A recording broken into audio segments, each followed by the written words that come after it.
Hello, everyone. Welcome to our webinar this evening. Just going to give everyone a couple minutes to find their way into our Zoom room. If you want, while we're waiting, you can find your chat box and use your chat box to let us know where you're tuning in from and what lake is your lake or what water body that you're concerned about.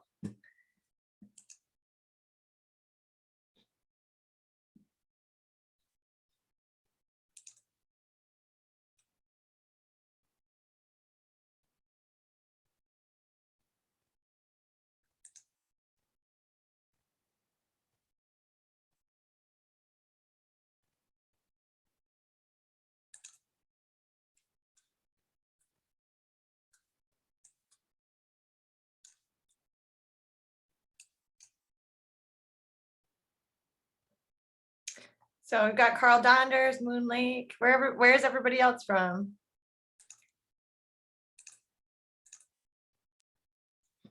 Nice to see you, Carl, by the way. Okay, there, now I got us the right screen up here.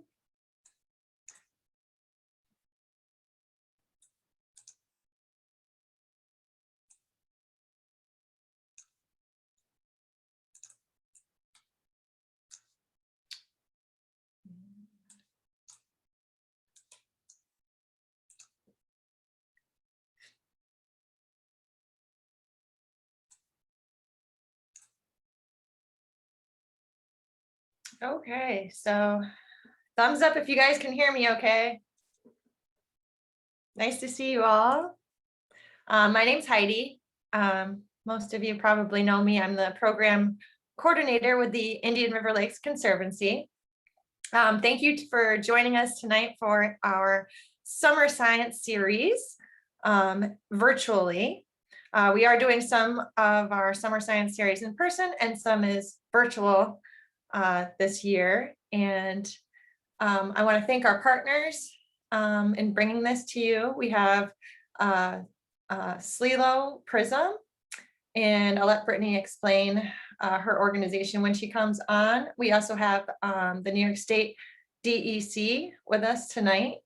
And so we are looking forward to a great presentation. We also have a follow-up event coming up on June 12th, which is in person. And we invite you all to sign up for that at indianriverlakes.org. Brittany will give you a little more detail about that as well.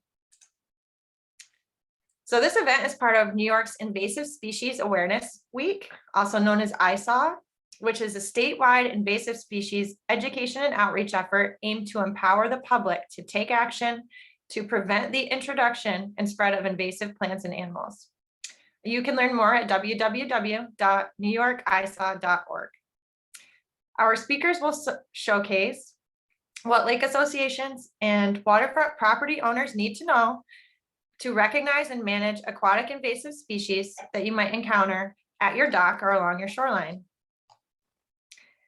Speaking today, we have our new IRLC watershed coordinator, Sarah Trick, Brittany Rogers from SLELO Prism. We also have Jessica Hart from the DEC, and Emily Sheridan will be coming to us on a pre-recorded video with some information about where to get funding for some of these issues. We are recording this and you'll be able to watch it on YouTube afterwards and you'll receive it in an email.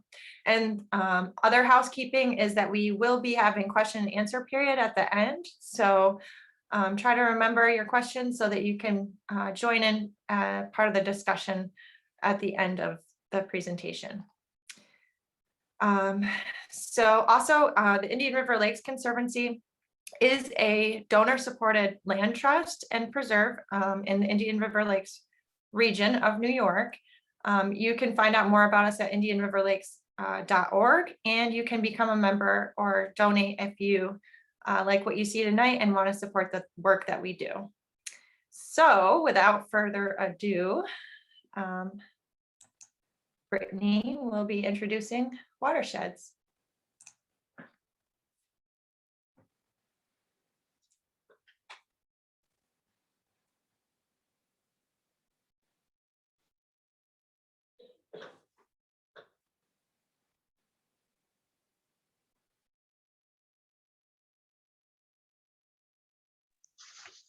Brittany, if you're talking, I can't hear you. Yeah, I couldn't unmute myself once I got control of Heidi's screen. Thank you so much. Okay, so I don't have the PowerPoint up anymore, Heidi, if you can pull that back up. But so while we are waiting for the PowerPoint to come back up on the screen, I just want to say thank you so much for joining us this evening. I know it's a beautiful day outside. I just want to first just kind of bring us all into the same place and introduce watersheds a little bit and try to take a step back and really get a better understanding of our impact at scale and how connected we actually are beyond just our own backyards. So the first thing I will mention is the Great Lakes Basin. So a watershed is just an area of land that drains into a specific body of water. So watersheds include networks of rivers, streams, lakes, and all of the land surrounding those areas. And they're typically separated by hills or higher elevation mountains or geographical features like that. So in the Great Lakes Basin, this is the largest or among the largest basins of water that I'll be talking about. And just to kind of, really pull a step back. So many of you are calling in from the Indian River Lakes region. However, I know there's a few people I saw that are coming from the St. Lawrence or down to Delta Lake as well. I personally am down near Oneida Lake. So looking at the Great Lakes, 84% of North America's surface freshwater is contained within the Great Lakes Basin. So it's a huge amount of water that is contained in that area. Now to focus in a little bit closer into New York, we can zoom in, and in New York State itself, we actually have 17 major watersheds. So you kind of take that big scale picture, and when you focus in a little bit more, there's different localized bodies of water that are impacting certain regions. So in the Great Lakes Basin from west to east, we have the Niagara River and Lake Erie Basin or watershed, the Genesee River watershed, the Oswego River and Finger Lakes watershed, Lake Ontario's minor tributaries, Black River, and the St. Lawrence River watershed. And I will again just kind of focus in a little bit more thinking about those watersheds that we're talking about within the Great Lakes Basin, but then also focusing in more on this specific region. And the purpose for that is because I'm with the St. Lawrence Eastern Lake Ontario Partnership for Regional Invasive Species Management, or if you don't know us by the long name, we're SLELO PRISM for short. So we are one of 8 prisms across the state, and in New York, we're very unique because we have prisms that do invasive species management all across the state. So we cover the Eastern Lake Ontario and St. Lawrence area, which includes all of the regions where people actually mentioned that they were from. So that's super exciting.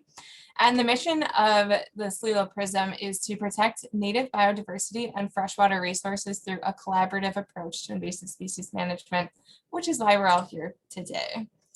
We do have some core programming where we focus on the prevention, early detection, rapid response, management and control, and then education and outreach. But SLELO is so much more than that. We work with our partners to kick off a whole bunch of awesome special initiatives that you can learn more about on our website. But I won't go too far in depth about that because that's not what I'm here to talk about.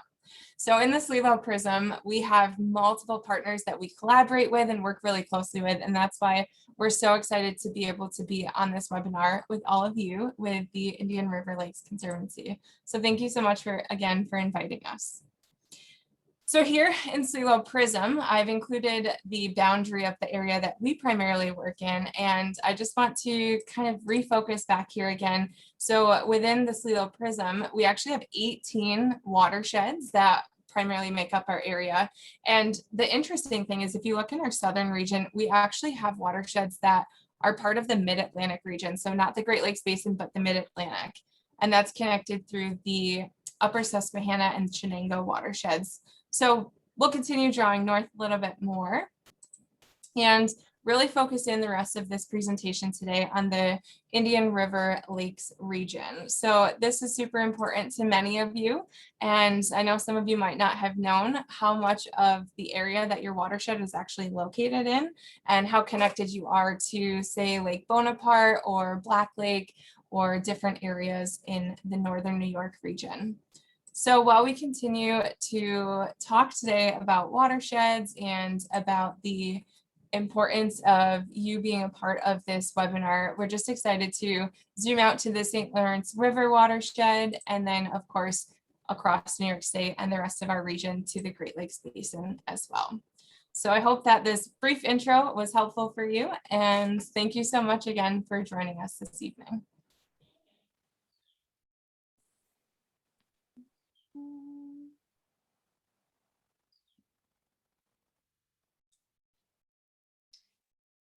Okay. And next up, we have Sarah Trick, the Indian River Lakes Conservancy's watershed coordinator. So now I'm going to tell you why we're so special. If it wants to work. There we go. Okay, so we're part of the Frontenac Arch at the Indian River Lakes watershed. So that's a really important wildlife corridor between US and Canada. It goes all the way from the Algonquins to the Adirondacks. It's really important for like any migratory species that we have in the northern US. We're also a really diverse lake chain. In our lakes, we have warm water, cold water, and cool water, and each one of those lake types has a different kind of fishery. So you can go from one lake to the next and catch completely different fish, which is really great for any fisherman in the area. Okay. Nope. So we are having some challenges come up though. We're actually a relatively healthy watershed compared to a lot in the US, but as the area becomes more developed and more people move here because it's so great, it's having impacts on our water. We have a lot of stressed septics. So that's why so many of our lakes have issues with phosphorus, is because we don't have enough of a leach field because our bedrock is so close to the surface, there's not enough room for that to be filtered out naturally, so it's ending up in our lakes. We're also having increased issues with invasive species in our lakes from boaters coming from different areas. They're going to bring in more, so it's going to be an increasing issue as more people move up here. And that's a really big issue for the economics of the region as well, because so much of it is based on recreation, and as water quality declines and we have more invasives taking over, that's going to decrease property values as well. From a management standpoint, we also have issues because the Indian River Lakes aren't actually all in the same subwatershed. We're also in other watersheds and other, not just in Jefferson County, we're in St. Lawrence County as well. So we have to go through a lot of different government agencies to go through programs and stuff. But when we get grants from, say, the DEC, it's a New York State thing. So that makes it a lot easier. And segues us into the next speaker.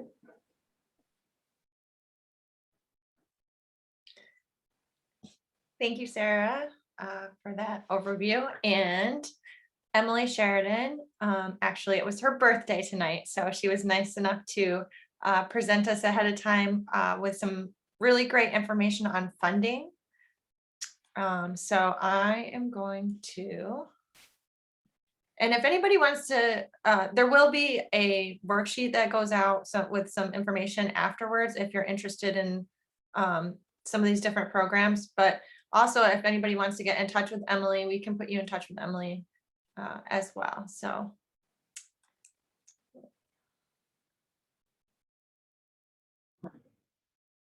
Hello, and thank you for joining this presentation on funding opportunities for invasive species management and habitat restoration from DEC's Great Lakes program. I am Emily Sheridan, the Eastern Great Lakes Watershed Coordinator for DEC's Great Lakes program. I studied natural resources management at the SUNY College of Environmental Science and Forestry, and my role as the Eastern Great Lakes Watershed Coordinator with DEC's Great Lakes program is to foster collaboration towards achieving goals for water quality and ecosystem integrity throughout New York's Great Lakes Basin, including the St. Lawrence River watershed. And I've worked in this role since 2014.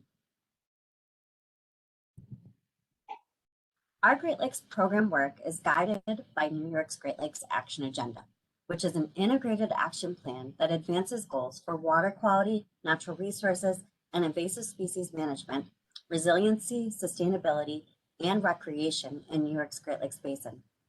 We are working on updating the 2014 document to cover actions needed through 2030. Connect with us to share your ideas. GLAA goals for conserving natural resources and combating invasive species and related funding opportunities will be discussed as part of this presentation. The GLAA cross-cutting priorities that also guide our work include promoting partnerships through regional work groups, promoting climate change adaptation and mitigation, enhancing coordinated science, and supporting environmental education. Research and education funding will be discussed as part of this presentation. Our program promotes a systems-based approach that strives to balance the needs of people, nature, and our economy through science-informed decision-making. It emphasizes the need to establish strong partnerships to address complex and often contentious issues and promote shared values of ecosystem services such as clean water, outdoor recreation, reduced flood risks, and quality of life. A great quote that helps to understand how EBM works is from John Muir, who said that when one tugs at a single thing in nature, he finds it attached to the rest of the world. In 2019, I had worked with the St. Lawrence Eastern Lake Ontario Partnership for Regional Invasive Species Management to develop a guidance document to connect SLILO PRISM partners with funding opportunities that can be used to implement invasive species management projects. This document was shared during the SLILO PRISM Symposium and was posted to the SLILO PRISM website. I recently updated this document in May of 2021 to provide up-to-date information, due dates, and links for the grant programs that we can share with attendees in a follow-up email and on the SLILO PRISM website. DEC's Great Lakes program maintains a Great Lakes listserv to share Great Lakes related news, funding, and events. Subscribe on DEC's Great Lakes website by searching DEC Great Lakes on the internet, or reach out to me to request to be added. Federal Great Lakes Restoration Initiative, or GLRI grants, cover 5 focus areas under GLRI Action Plan 3, which include restoring areas of concern such as Messina and Akwesasne in the SLILO region, controlling nutrient runoff pollution, conserving fish and wildlife habitat, managing invasive species, and research and education under the Foundations for Future Restoration focus area. Objectives for the invasive species focus area include preventing introductions of new invasive species, controlling established invasive species, and developing invasive species control technologies and refining management techniques. When developing applications, it is important to connect with GLRI metrics. GLRI metrics include acres controlled or restored, new technologies deployed, number of innovative research projects, collaborations enhanced, and youth engaged in active experiential education. More information on all of the programs is available on the GLRI website and the funding opportunities matrix. I'm happy to help identify GLRI funding objectives and metrics for your project if you would like to connect and share your ideas.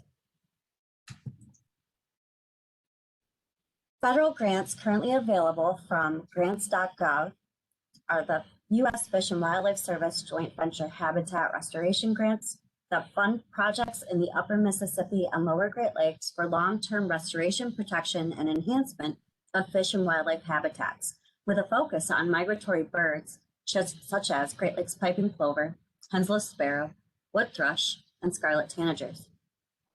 Managing invasive species and restoring native habitats such as wetlands, grasslands, and forests can benefit these important bird species. Applications are due on June 15th. The U.S. Fish and Wildlife Service North American Wetlands Conservation Act grants support long-term protection of wetlands and associated uplands habitats needed by waterfowl, such as black ducks and wood ducks, and other migratory birds in North America. Standard grants are due July 9th, and small grants are due October 14th. The National Oceanic and Atmospheric Administration's Great Lakes Bay Watershed Education and Training, or BWET, provides funds to support experiential environmental education throughout the Great Lakes watershed using meaningful watershed education experience criteria to engage and promote stewardship among K through 12 students and engage teachers in professional development. Educating the next generation about invasive species impacts and what they can do to stop the spread will ensure our efforts have long-term impacts. The RFP was recently announced and applications are due September 9th. New York's Great Lakes Ecosystem Education Exchange resources and partnerships are available to support Great Lakes EWAP projects. The U.S. Forest Service has Great Lakes restoration funding available through July 8th for cooperative weed management, state and private forestry projects, forest pest management, and coastal and riparian restoration projects that support New York State's Forest Action Plan. State grants for invasive species management and habitat restoration are also available, including the New York State DEC Conservation Partnership Program that partners with the Land Trust Alliance and provides capacity, transaction, and land stewardship grants to New York land trusts, such as the Thousand Islands Land Trust, Indian River Lakes Conservancy, Tug Hill Tomorrowland Trust, and the St. Lawrence Land Trust, who have all been awarded funding in past grants. Applications are typically due in December, with 2020 being the exception due to COVID-19. New York State DEC's urban and community forestry grants can be used to inventory forests, develop management plans, and fund tree plantings and invasive species management projects, such as the removal of ash trees and replanting of native trees that are less at risk to disease and climate change. These are typically due in December, with the exception of 2020. The New York State Department of Agriculture and Markets Riparian Buffers for Source Water Protection Program is accepting applications from communities and soil and water conservation districts on an ongoing basis through October of 2024 to protect source waters and plant riparian buffers, managing invasives and restoring native plants, trees, and shrubs in riparian areas, which are those lands adjacent to streams and rivers, reduces the spread of invasive species through waterways, and protects critical water resources and habitats. The New York State DEC Water Quality Improvement Project funding is available through July 30th under the consolidated funding application for habitat restoration, stream bank stabilization, shoreline and beach restoration, land acquisitions for source water protection, and green infrastructure projects that improve water quality. Use the DEC info locator to identify any water quality threats or impairments in your project area. The Thousand Islands Land Trust has been successful protecting lands that drain to the St. Lawrence River under the land acquisition for source water protection category. And the protection of these lands will help reduce the spread of invasive species in disturbed areas.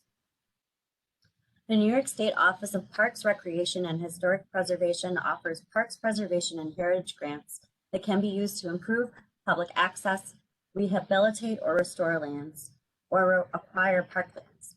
Applications are due under the consolidated funding application by July 30th. New York's Great Lakes Ecosystem Education Exchange Program, or GLE, is a partnership between New York Sea Grant, DEC, and other education organizations, including the Indian River Lakes Conservancy and the Nature Conservancy, to promote Great Lakes literacy and stewardship among the next generation by providing place-based opportunities and resources for K-12 teachers and educators throughout New York's Great Lakes Basin. The GLE website identifies resources and organizations and promotes partnerships.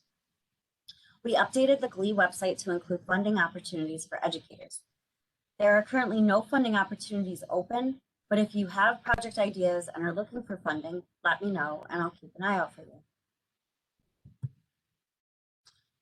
And if you have any questions, feel free to reach out to me at the number or email address shown. I'm happy to help with project development and identifying funding for your project idea. And also feel free to connect if you have any ideas for the next Great Lakes Action Agenda. Thank you.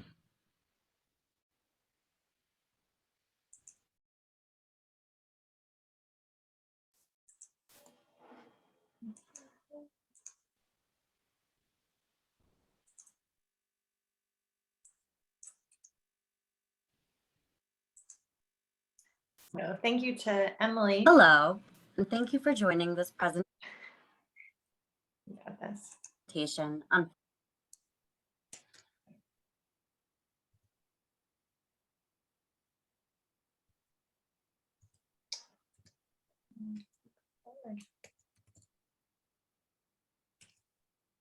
There we go.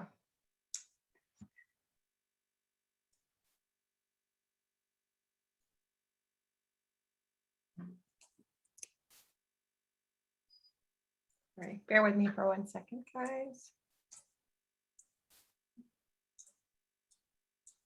Jessica, is that the beginning of your slide? Nope. I didn't think so. Well, I don't see anything. I see your background.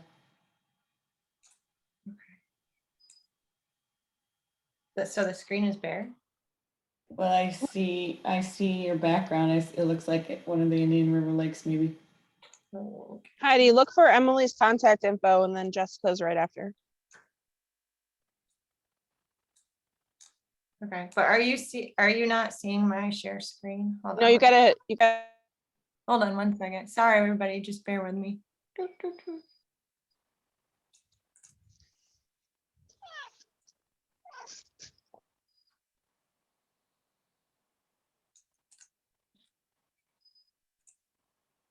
Got it? Okay.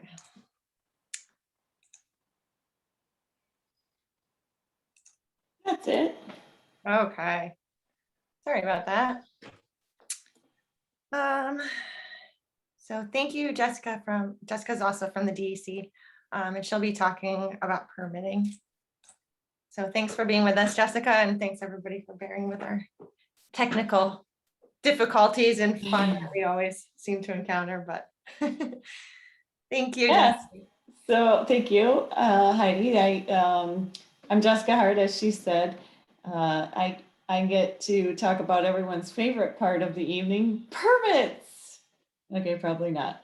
It's not as fun as free money, like Emily was talking about, but it's necessary, I guess. So you might wonder why we require permits to control invasive plants. Obviously, the DEC wants to control invasive plants. However, we do require permitting for certain actions because we want to make sure that people are doing it right and not creating problems or causing more harm to the ecosystem than good. But for the most part, we in permits are nice people, and we'll walk you through what it takes to get a permit, and we try to work with everybody. So I'm going to explain a little bit more tonight about what types of permits you would need for different types of control for invasive plants. So these are just a list. You don't have to write down all of these links because I shared them in the document that you'll get after the presentation. But these are just some of the different regulations that you may require a permit depending on what it is that you're doing. So I just wanted to list those out.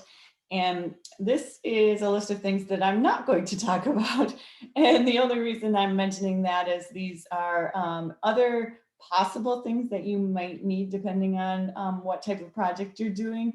But I am not an expert in other people's jurisdictions. I do know most of these. So if you have questions, I'm happy to verbally give you answers, but I didn't want to write them down and get in trouble. So if anybody has any questions, I'll do my best, but you should always try to go to the source if you have questions about other agencies' jurisdictions.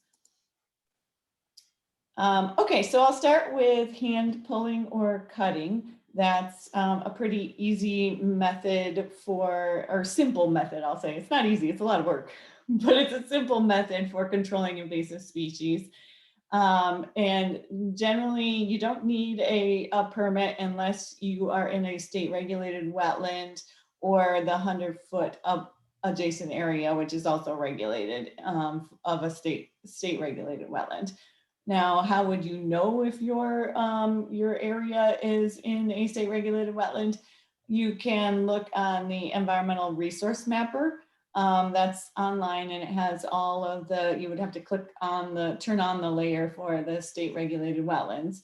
But that has all of the wetlands and a large buffer area around it. So if you are in that area, then contact DEC. If not, then you can go ahead and start pulling your invasive species or cutting vegetation. That the link for the environmental resource mapper is also in the document that you'll get after the presentation. So hand pulling is pretty basic, but you can combine it with suction. So that's when you have a pump or basically a pump on a barge or a boat or something, or it could be on shore with a long hose that is usually combined with a diver, and the diver would be going along pulling up vegetation and just putting the vegetation in the suction hose, and then the other end of the hose is either on a barge or on shore and depositing that vegetation in a pile. So typically with that, it's the same. You don't need a permit unless you're in a wetland. However, there's splitting hairs, there's a fine line. If the suction is being used to remove bottom material, so you're actually putting the hose down into the bottom of your lake or river and removing the sediment, then that is considered dredging, and that would require a permit. So you would have to get in touch with us or check out our website. We got lots of information online. So the next fun way of getting rid of aquatic vegetation and invasive species is mechanical aquatic weed harvesters. I actually talked to a gentleman today who described this as a Rube Goldberg machine. So they look a little interesting. They're a type of boat, I guess, that is like an underwater lawnmower. Some of them are more of an underwater lawnmower, or some of them have like a barrel that turns that kind of gently uproots the vegetation. And those you typically mow or uproot the vegetation, then collect them in a bin and deposit them on shore. So that is also, you would need a permit in a state regulated wetland in the 100-foot adjacent area, but no permit is needed outside of the wetland area.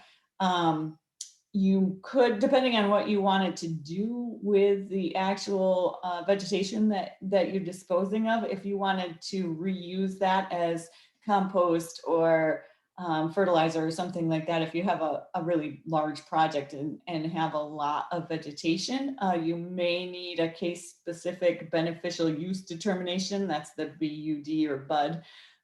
But that gets a little complicated. So if you want to reuse the material, you just have to reach out to us and we can let you know if you fit under this case specific BUD. It's kind of like a general permit that's already issued that you would just have to make sure that you follow the conditions of it.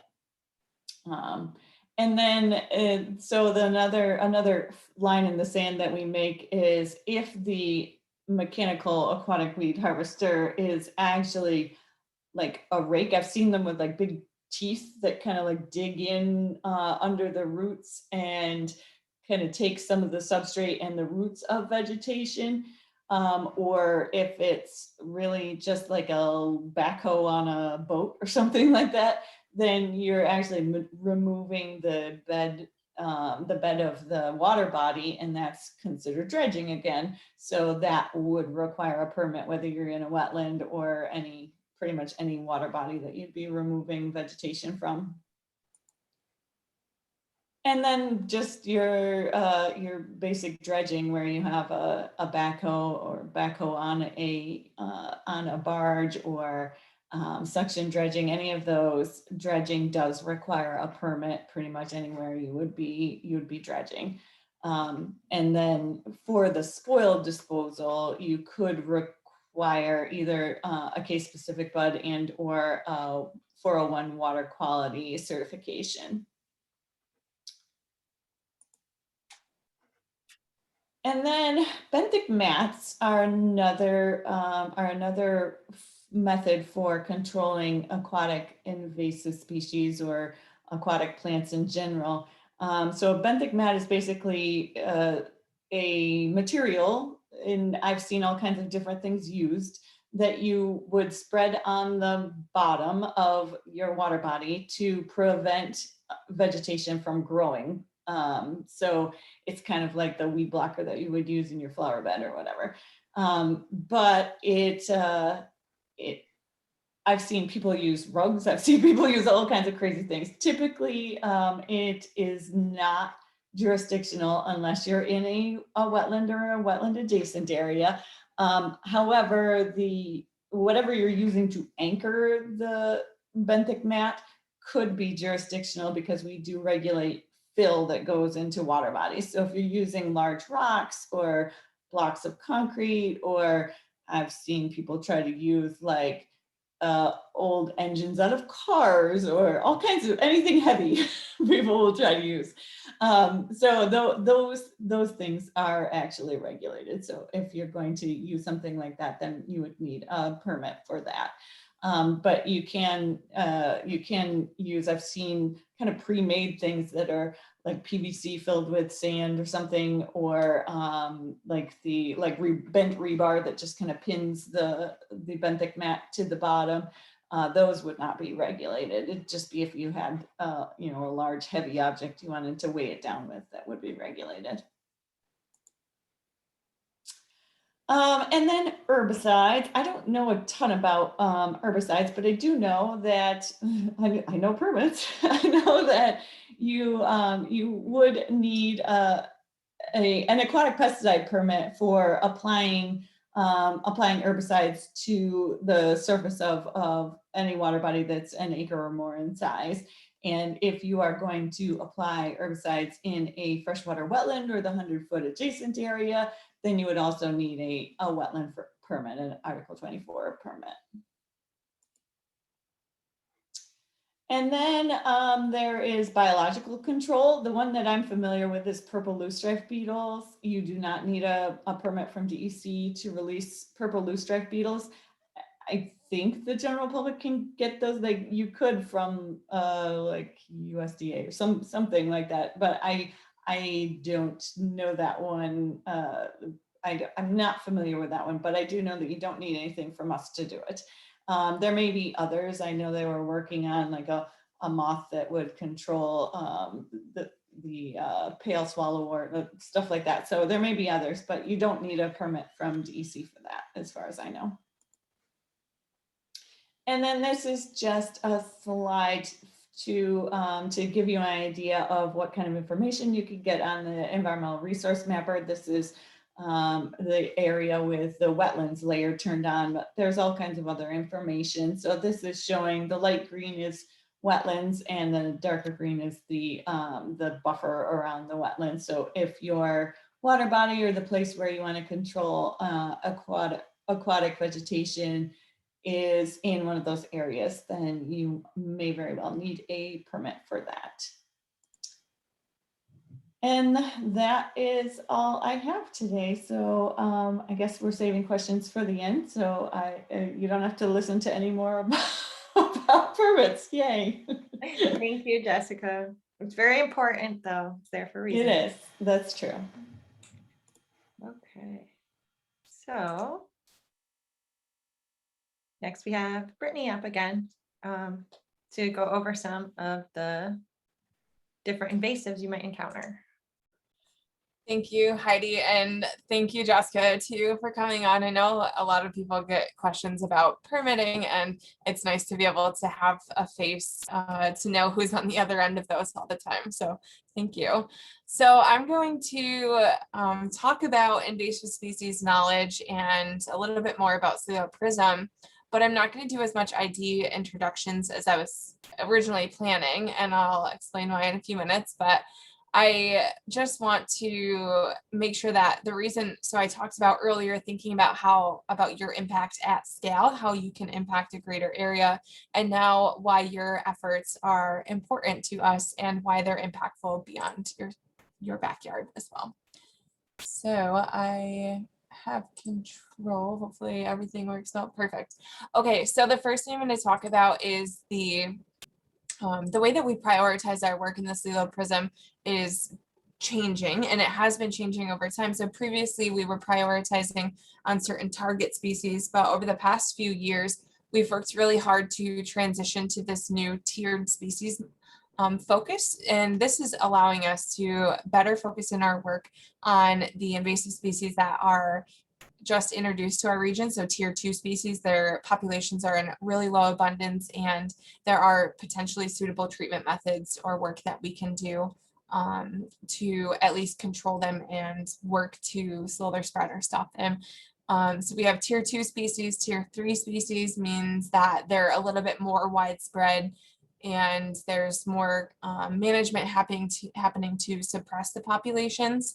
Tier 4 is a lot more widespread. If you're looking at that tier 4 list, you'll see common buckthorn is a really common one, honeysuckle species, purple loosestrife, even spotted knapweed, things like that, that are a lot more common. And really you're no longer trying to suppress the populations into smaller areas, but you're really working to protect rare plants or recreational assets, which I know a lot of you are interested in, that Eurasian water milfoil, especially in the Indian River lakes.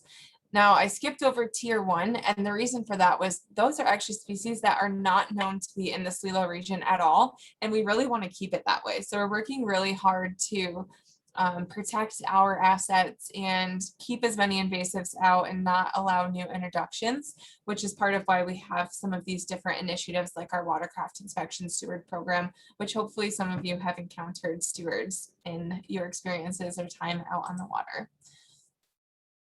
So thinking about that tier 1 and tier 2 species, and the reason why I want to talk about this. So this is an invasion curve, and it basically, it's really showing that over time, as after an invasive species has been introduced, the area that they've infested typically increases, and with time passing, the cost to control those invasive species actually goes up as well. And so I'm really focusing in on this prevention and early detection aspect of this, and just kind of thinking about not spreading species around, and if you see something, to report it. So I'll help you in a few minutes about how you can do that. But first, I want to say that there's over 45 species reported in the Indian River watershed. So again, thinking about the watershed, I don't think that this number is 100% accurate. I think there's some species missing, and I think that hopefully after today's presentation, some of you will be more familiar with some of your local invasives and can help us get out there on the ground and report species and understand why it's really important to us to know that. So have you ever looked off your dock and said, like, I see that there's a lot of plants growing under there. There's a mat of plants in the water, and I just don't know what they are.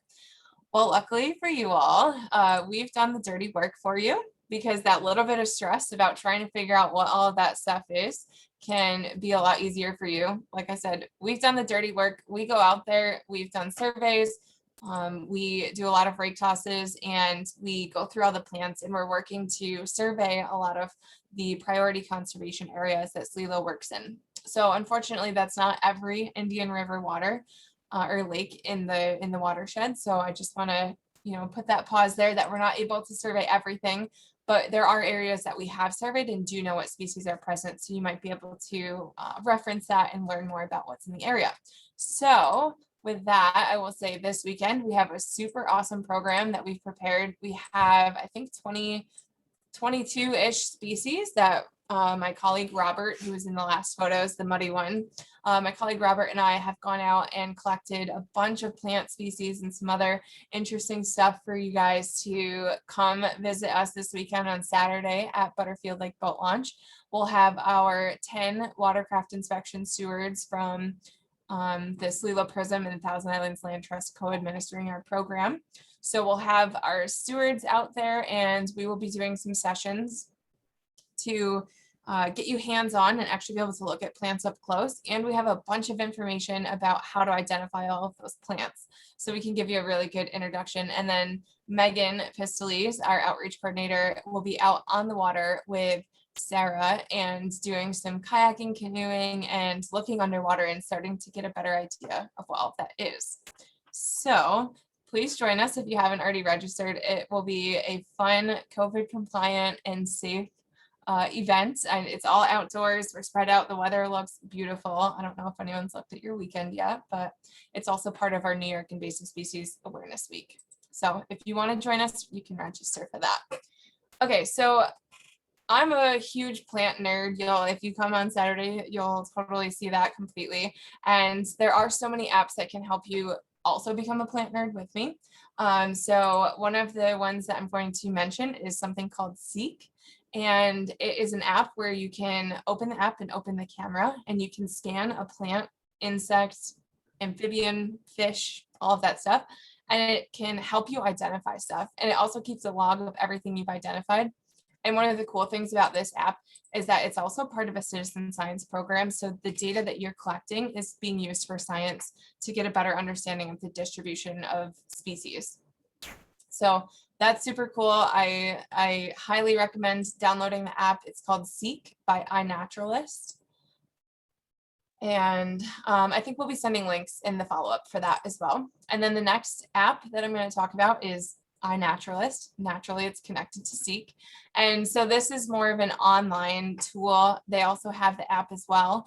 And it's really cool because if you see this really awesome butterfly or plant that you just can't figure out what it is, and you record that observation, you upload it into the system, there are people that are fellow naturalists, they're called, and they can help confirm your observations and comment on things like, wow, that's a really rare find, or that's a really cool find, you're lucky to have that. So you get that community aspect with iNaturalist, and then Seek also helps to identify. So hopefully you can join us and nerd out a little bit.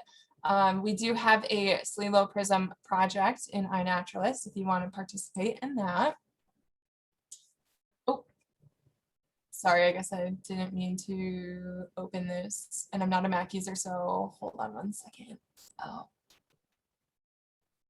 sorry, trying to close out. Let's see. Okay, awesome. Sorry, the image was linked from the presentation that I submitted, so I was opening up Windows on Heidi's computer. So the third app that I want to talk about, this is more to be used if you know how to identify an invasive species.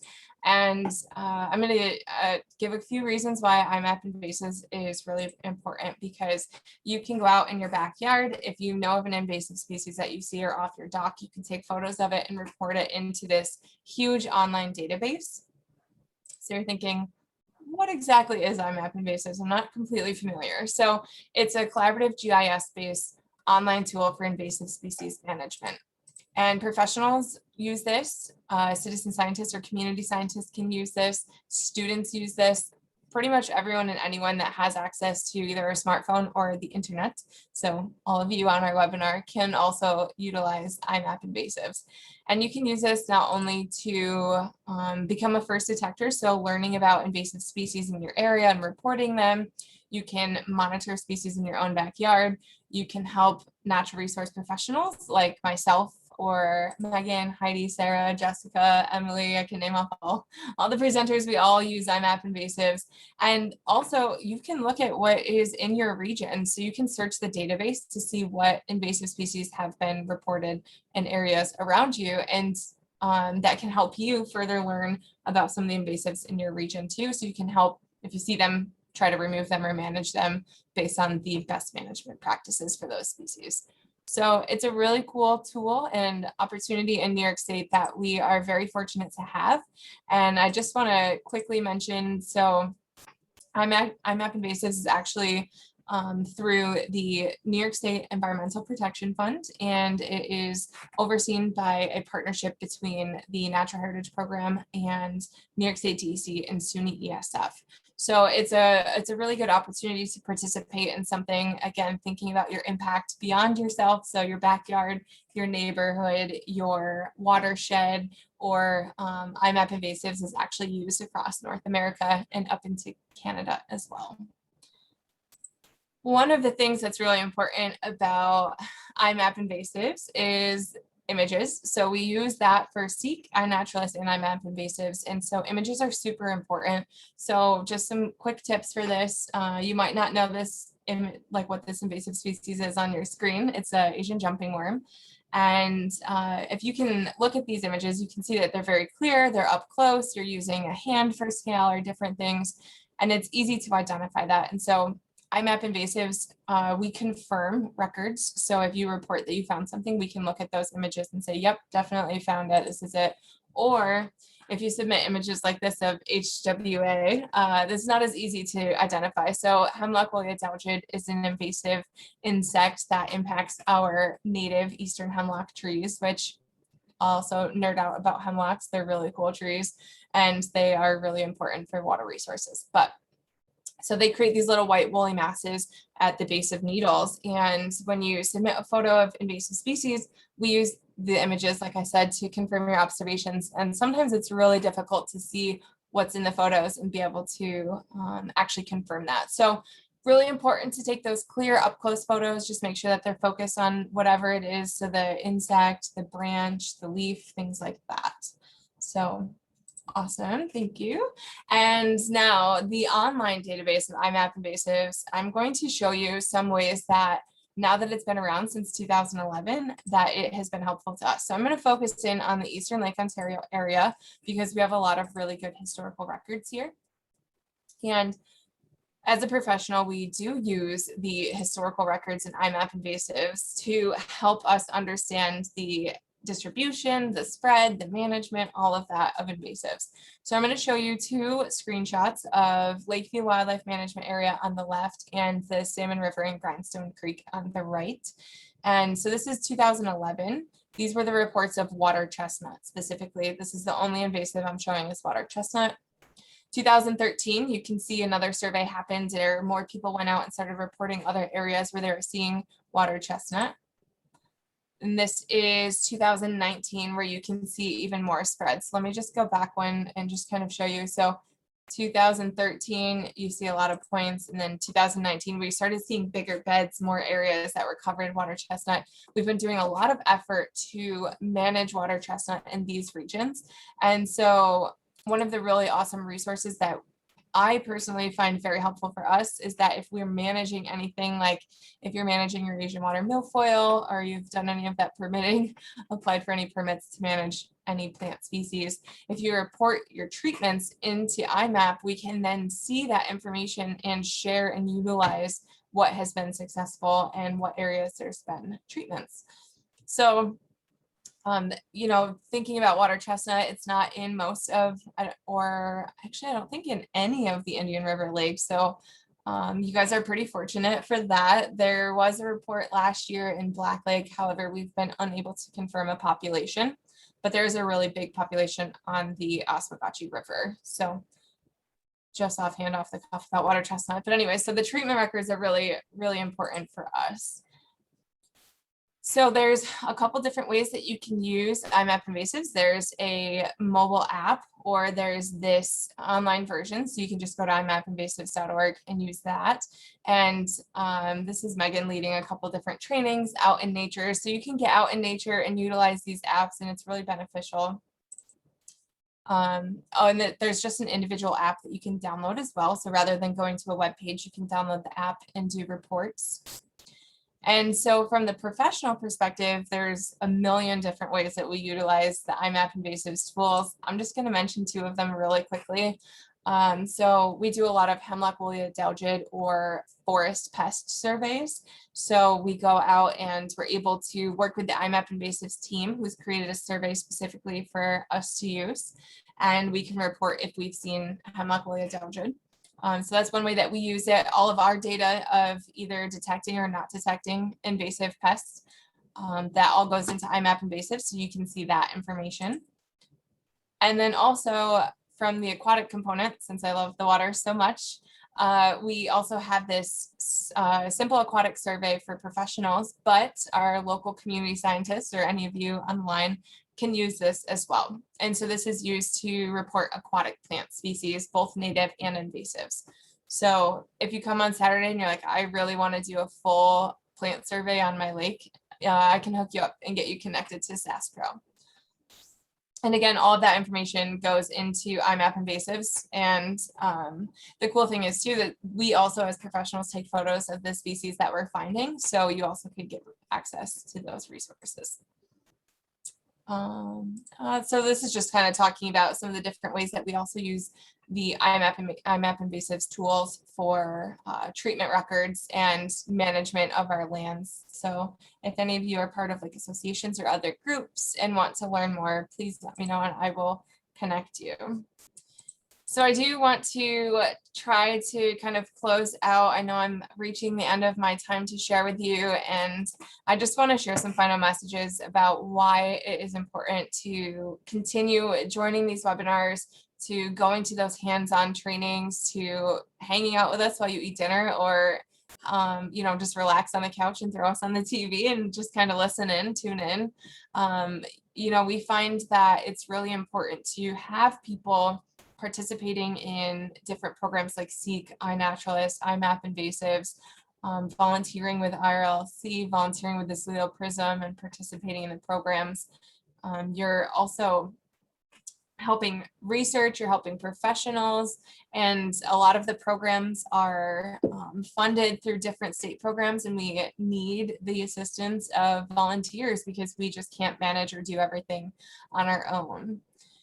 So as community scientists or landowners or waterfront owners, you are important to us, and our growth is only due to your assistance. So we have so many tools that we can share and so much knowledge that we love to share. As I said, I like to nerd out about plants. So keep joining us and continue to care about your lakes and protect your lakes and water bodies. And I'd just like to say again, thank you so much for joining us this evening. I know it's a late night, but if you have any questions, I'm the Aquatic Restoration and Resiliency Coordinator. I'm not able to come out to every lake or to every dock and help you identify everything, but I'm happy to answer questions when I can or to participate in any method or any way that I can. So thank you so much, and I will pass it all back to Heidi. Thank you, Brittany, for a wonderful presentation.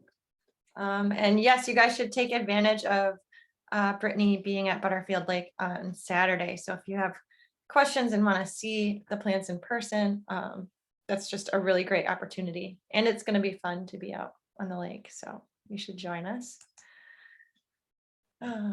So once again, this was part of New York's Invasive Species Awareness Week. We do have a short survey that we would like you to take if you feel so inclined, and I'm going to put the link in the box for you, in the chat box for you. We are going to do an open questions and open discussion. So we do have all of our presenters except Emily on with us still. So sorry. So you can either put your question in the chat box and I can read it out loud, or you can unmute yourself and ask your question out loud. So let me see if there's anything in here for us yet.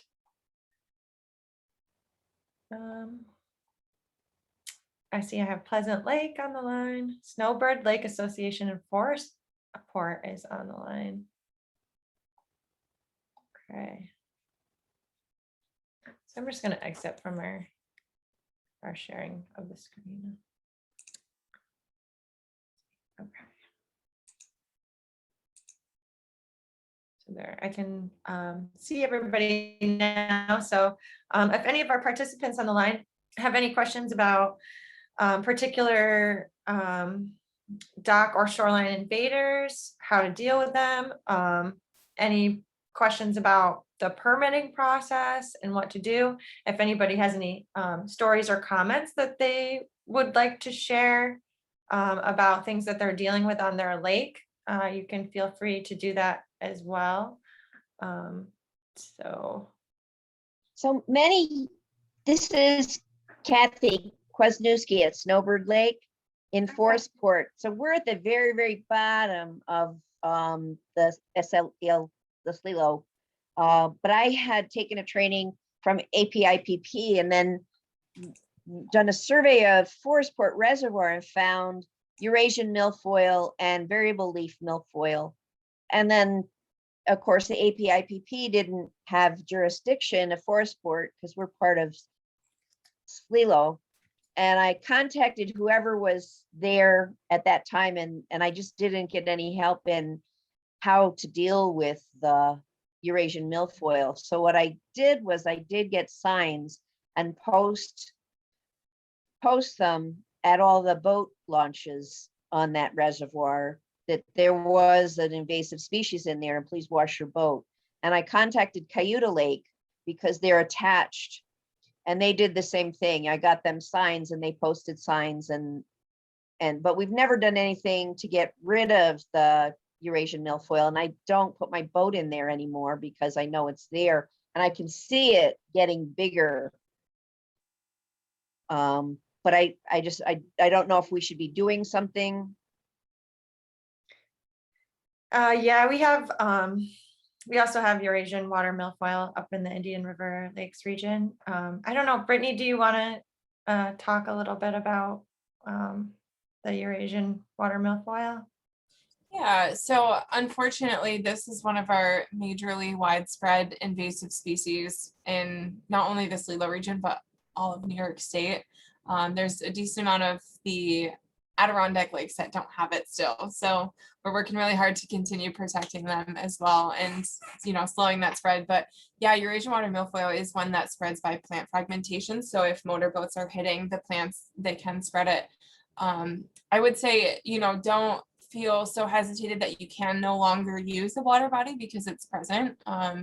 But just being super cautious in cleaning, draining, and drying. Having the other programs put up the signs is phenomenal. So kudos to you for putting through that effort and, taking advantage to protect your water bodies as well.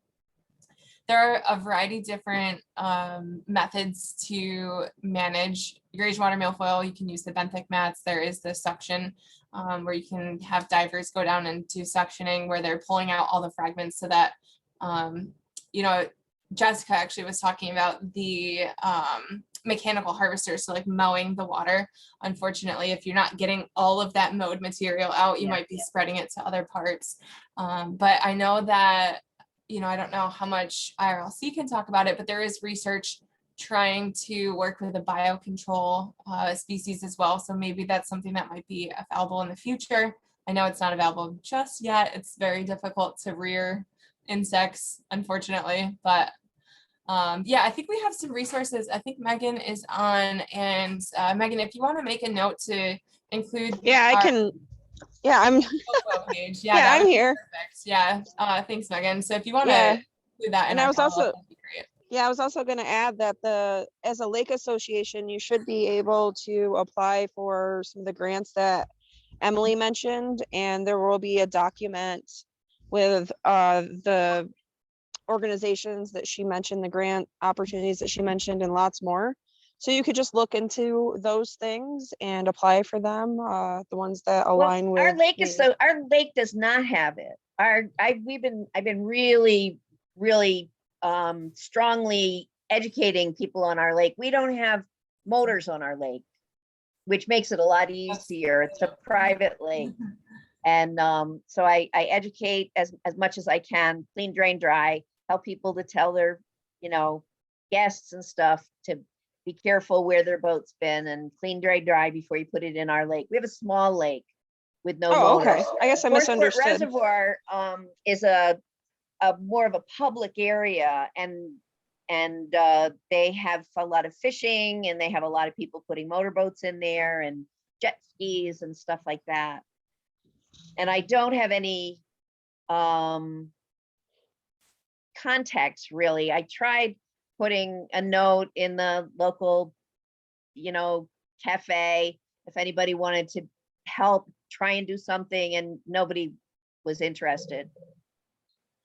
So I don't feel like I have any, any pull at Forestport Reservoir.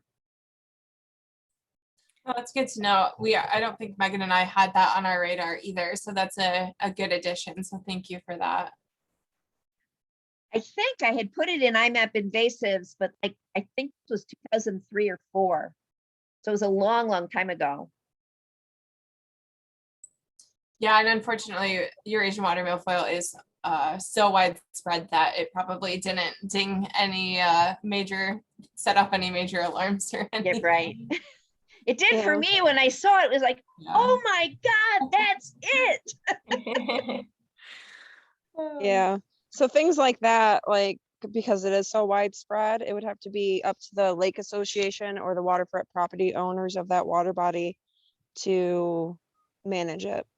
That's what I was getting at. And the grants Okay, thank you. spoken about are like an avenue or a pathway to funding. But they require some perseverance from what I hear from other lake associations and other waterfront property owners that we've met. And I could connect you with folks that have gone through the process if you're interested in that. But thank you for your dedication Thank you. and for putting up those signs. That's pretty awesome. Uh-huh. Yeah, and the clean, drain, dry message that you're giving to your other lake members and neighbors really is so important. So that's just a really great thing that you're doing. We actually at IRLC are going to teach that at our kids camp this year. So we're teaching that to kids from 3 Oh, great. up to 12 years old.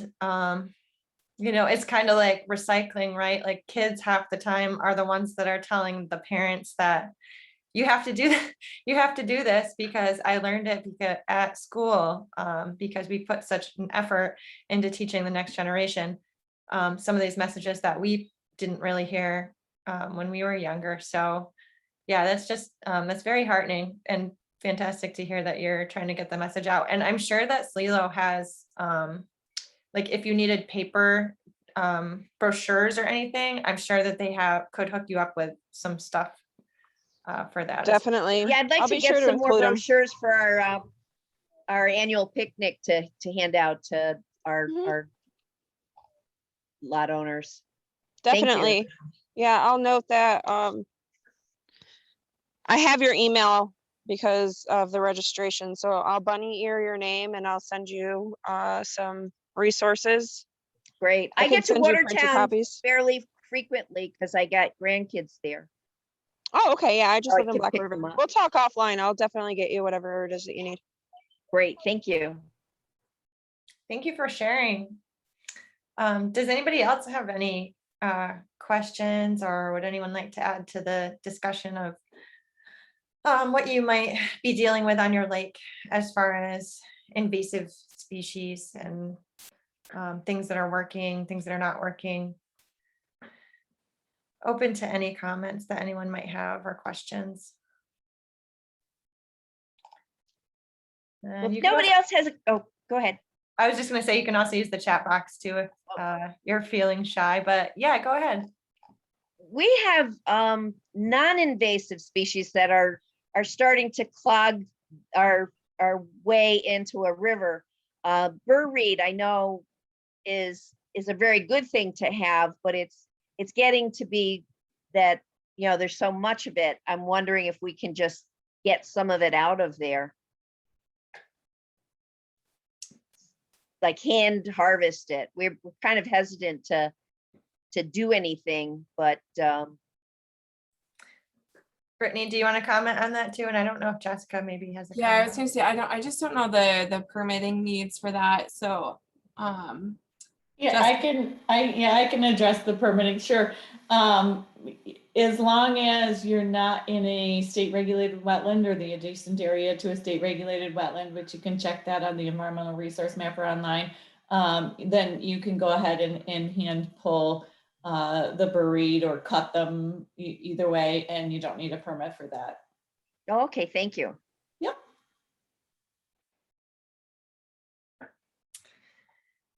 Okay, so if no one else has any questions, thank you all for attending this evening, including thank you very much to our different partners at DEC and SLELO Prism who offered to come tonight. Really, if you can make it on Saturday, it's going to be a great time. Also, this is part of the Indian River Lakes Conservancy's summer science series. So we have more upcoming presentations, and you can see those on our website at indianriverlakes.org. And again, you can also become a member of our organization and sign up for our newsletters, which come out 3 times a year on our website. We thank you very much for joining us, and enjoy your Oh. summer evening. Heidi, can I just say one quick thing? Yeah, absolutely. So just a reminder, I will be sending out a follow-up email tomorrow with, I noted the resources people asked about during the talk today. And there's all the resources that all the presenters spoke about will be in that email. So just keep your eyes peeled for that either tomorrow or Monday. It'll be sent right to your inbox. Thank you. Great, thank you. All right, everyone, signing off. Thanks for being with us this evening. Good night.